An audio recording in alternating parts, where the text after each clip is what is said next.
Hi guys, it's Kat. I'm back after a short hiatus. As I mentioned in my previous video, I was having issues with my camera battery, so I ordered a couple of new batteries online, and it turned out that the issue wasn't with the battery, it was actually with the charging cable, because those new batteries wouldn't charge either, so I had to buy a new charger. And I don't know what's going on with all these electronic companies, but like every time I buy something from a company based in America, I end up getting my packages from places in like Asia, and it takes weeks and weeks to get here. So that's why I haven't been here, because I've been waiting for my charger because all my camera batteries were dead.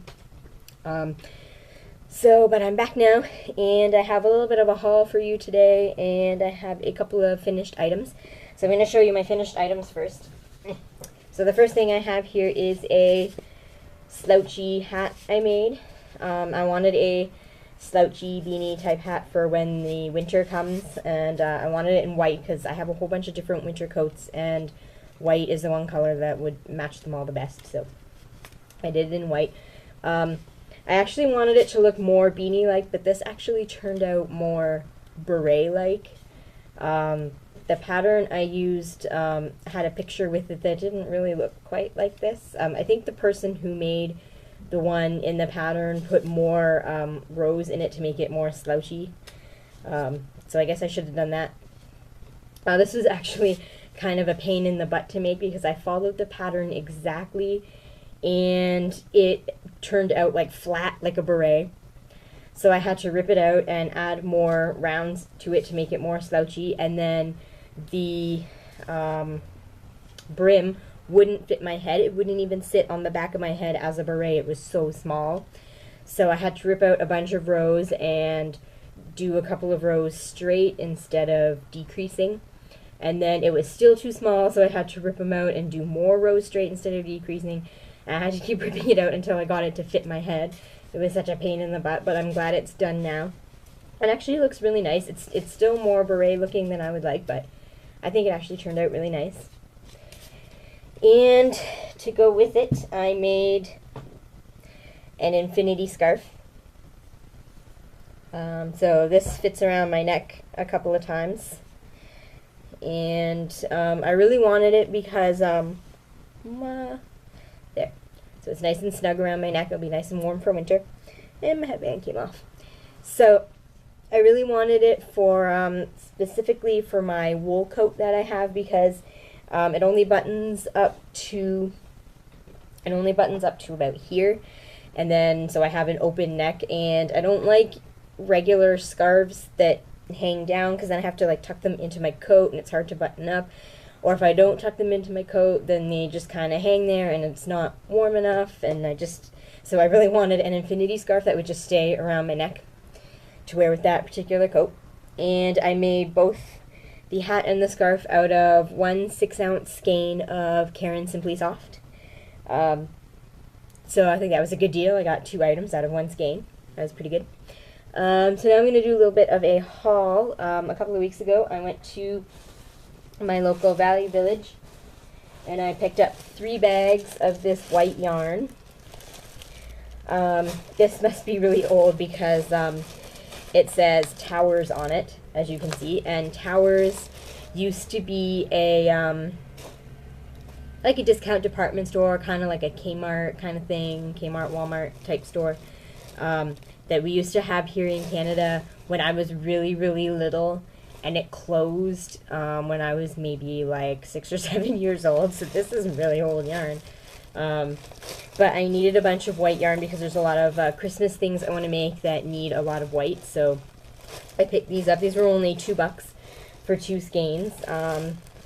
They're written in grams, so these are 50 gram skeins. I'm not sure how much that is in ounces, but so I picked up these. And then I went to a Goodwill store and I found this. What this is you fold it out like this, sit it down on your desk, and you can actually sit a book on it, and then these clips will help hold the pages down.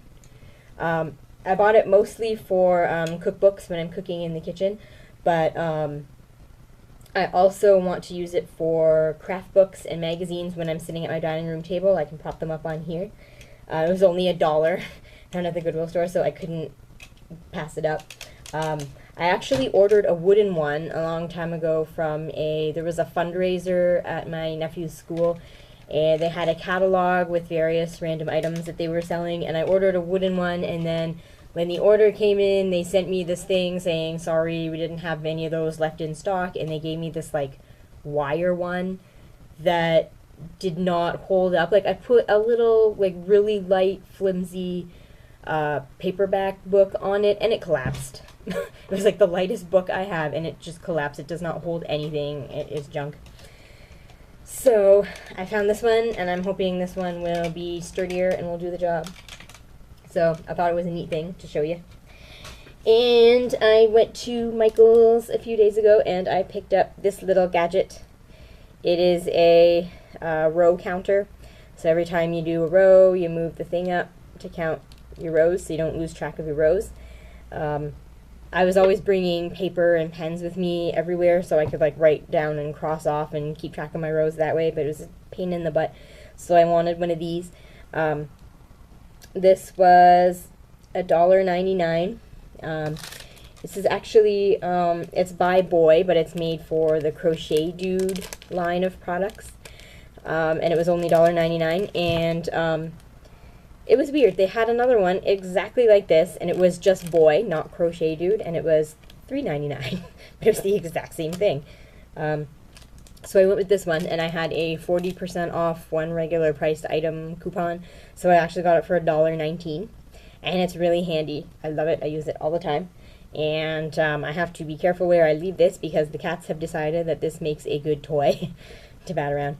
There was actually another style. It looked kind of like a stopwatch, and you press the button on the top every time you do a row, and I actually like that style better, but it was like $12, and I was like, I can get this for $2, so no. So I went with this one. And I think that's all I have to show you today. So it's just gonna be a quick video. I don't have much done. I've really been slacking. I really have to get started on my Christmas stuff. So I'm going to sign off now and get started on some other crochet projects that I have planned, and hope everybody has a good week and happy crocheting.